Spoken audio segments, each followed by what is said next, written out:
You want to know something? I was recently told here by many outside the organization that the Astros decline is starting. With the departure of Justin Verlander and James Click this offseason, the cracks in the organization are starting to form, and the championship window is starting to close for the Astros. And in response to all this, what do the Astros and Jim Crane do? They do as they always do. They deliver an answer. And man, what an answer it was. Since the firing of Jeff Luhnow in 2019, the Astros have been in search of that guy to replace Luhnow, not just as the amazing GM he was in pulling off awesome trades for the organization, but someone with the ability to scout and evaluate talent and make the right picks in the drafts. And somebody with the ability to replenish the farm system, which has become pretty barren in recent years. And boy, what a haymaker the Astros just threw to the rest of the league with hiring Dana Brown, a guy who served as vice president of scouting for the Braves for the past 3 years, and a former pro ball player that actually played with Craig Biggio. Dana has had his hand in several organizations, drafting guys like Ryan Zimmerman, Steven Strasburg, and Spencer Strider.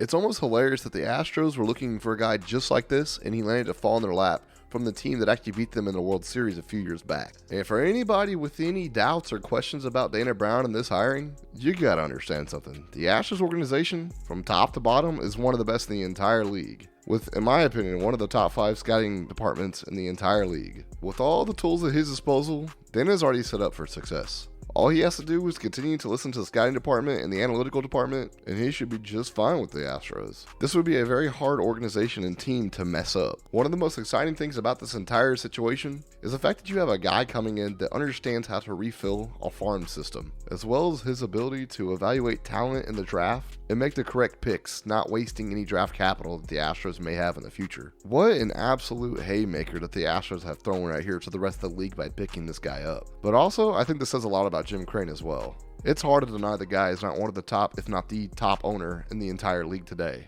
His ability to not allow his ego to get in his way and not stumble his feet over himself, as well as his ability just to listen to the people in his organization that may know more than he does about certain situations, to not jump the gun and overpay players that don't necessarily need those contracts from our team, and when to move off players and address certain positions when needed. Personally, for me, I thought the Astros window was slightly closing. Perhaps we had another 7 years with our current roster and farm system, but as we all know, Altuve is aging as a second baseman, and Kyle Tucker's going to want his money sooner rather than later. But then the news came out today that Jim Crane hired Dana Brown, and one of the first thoughts in my mind was, oh yeah, this just pushed our window to perhaps another 10 to 15 years. Anyways, let me know what y'all think in the comment section down below. Do y'all think this was a good signing? Do y'all not think it was a good signing? Let me know in the comment section down below. And as always, thank you all so much for checking out the video. Don't forget to like it and subscribe to the channel if you are new, because I have plenty more baseball content like this. I apologize for my voice.